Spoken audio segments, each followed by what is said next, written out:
Prince Harry's memoir titled Spare has become the UK's fastest-selling non-fiction book in history, with 400,000 copies sold in the first hours of sales yesterday. It discloses details of his personal struggles and accusations directed towards his father, King Charles III, as well as his stepmother Camilla and elder brother Prince William. Well, the royal family has not commented on the book, at least not officially, especially when you consider the media interviews that Prince Harry has also given in recent weeks. Let's talk about this with Royal House correspondent Melanie Thomas, who's joining us tonight. Melanie, very good evening to you. Thank you for your time. So, is this book expected to have long-lasting or even permanent implications for the palace? Well, this is the question, but, you know, Prince Harry, I think, is very disturbed.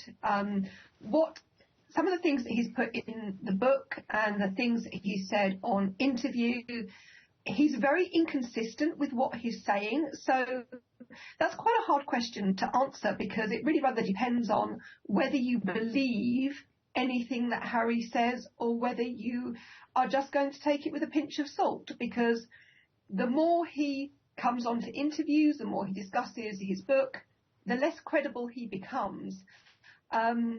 And I think it's a sign of his royal privilege that he has been very protected throughout his life, and he doesn't seem to understand the consequences of saying some of the things that he has said.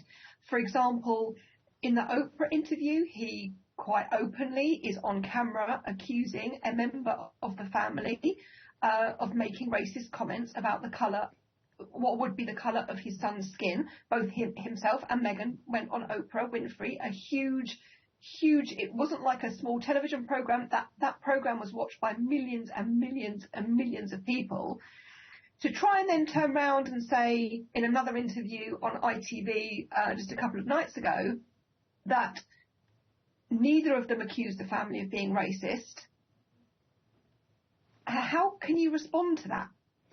But that does not mean that that conversation never happened. And if people, as many have now been saying, that there are these contradictions, some have said that they don't believe his version of these closed-door conversations, why would the royal family, the King, Prince William, why would they not set the record straight if they're not guilty of racism or any of the other charges that Harry's put forward?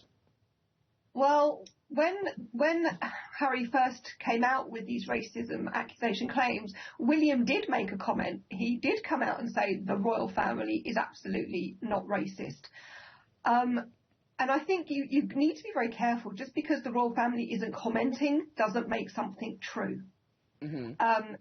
And Harry is changing the narrative on almost a daily basis, which is quite worrying. And how can you respond to these things? So if you respond to one thing that Harry says and then he turns around 2 days later and says something completely different, I think it's right and proper that the royal family are just maintaining a dignified silence. And the more silence that Harry is met with, it's like the more he has to fill the void and the more outlandish things he's coming out with. He says in that silence, it's always... the silence has not really been silence, that stories have been leaked, and that the silence has been used to protect, or rather that the family has been forthright in defense of other members, but not in his case. And he in fact believes that silence has itself played a part in this now frayed relationship. No, the royal palace has been very, very protective of Harry throughout his entire life. They were very protective of Meghan as well in the early days.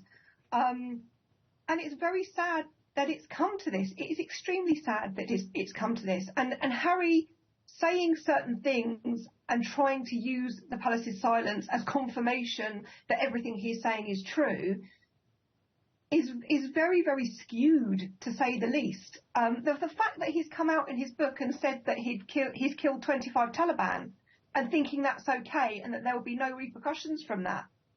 He hasn't got a clue, you know, and it's like, you know, you're begging privacy, you advocate that you want a safe, secure environment for your family, and then you go out and say that you killed 25 Taliban and dehumanize the people that you killed by calling them pieces on a chessboard.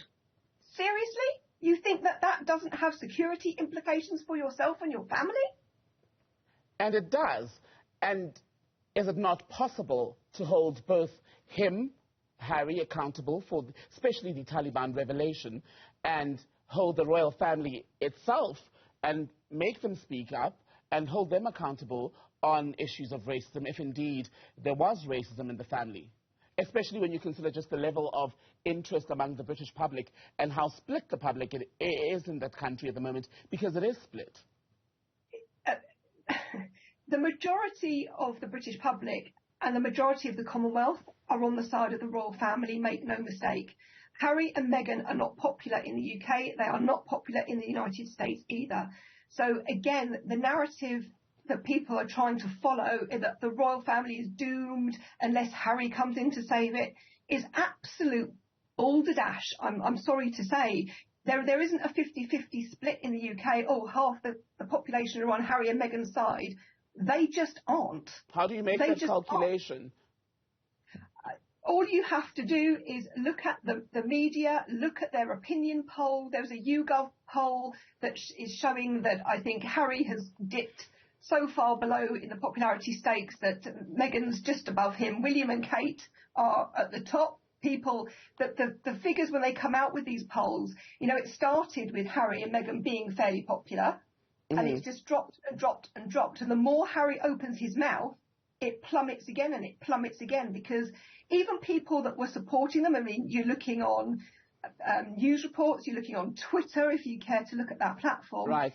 Even some people that were staunchly on Harry and Meghan's side are now beginning to question the narrative, because they're saying, oh, hold on a minute, that's not the narrative and the story that you were saying in the beginning. It's now completely shifted. So whichever way you look at it, which is it, Harry? Who's the liar here? Melanie, just a final one. You quote newspaper articles, the YouGov poll. Harry and Meghan supporters will quote the streaming numbers from their Netflix special. They'll quote the record non-fiction book sales, which they got in just the first day. So if they weren't popular, they wouldn't be breaking any of these records. Well, they would, because let's look at the streaming figures and also look at the sales figures. A lot of people who are going to be buying this book and looking at the Netflix thing are people like yourself, the journalists. No, but in the UK, you can't argue that those millions of views in that first week of the documentaries released were all journalists, or that all 400,000 copies of the book were journalists. Of course not. They weren't all journalists, but a lot of they would have made up a fair amount.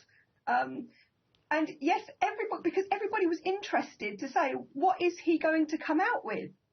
What is he going to come out with? And then the Netflix documentary aired, and then it absolutely bombed. It went absolutely mad in the first, couple of days of it airing, and it very, very quickly dropped off the charts. The same as Meghan Markle's podcast. The first episode went to the top of the charts. The more it went on, it dropped in popularity. Again, the book, everybody's buying the book because they want to know what is he going to come out with next. And then it's going to significantly tail off, because people cannot, but it's just so incredible. It's incredible what he's saying or what the accusations that he's making in it. It doesn't mean they're popular, make no mistake. Just because the sales figures are up doesn't mean that they're popular and we're all going mad and saying, hurrah for Harry, isn't he fantastic? Because that's not what's happening. Every time he does an interview, every time he brings something out, his popularity dips further and further and further. And I think he just needs to now just take a step back and reflect a little bit on what he's saying and what he's doing. Melanie Thomas, good to speak to you. Thank you very much for your time tonight.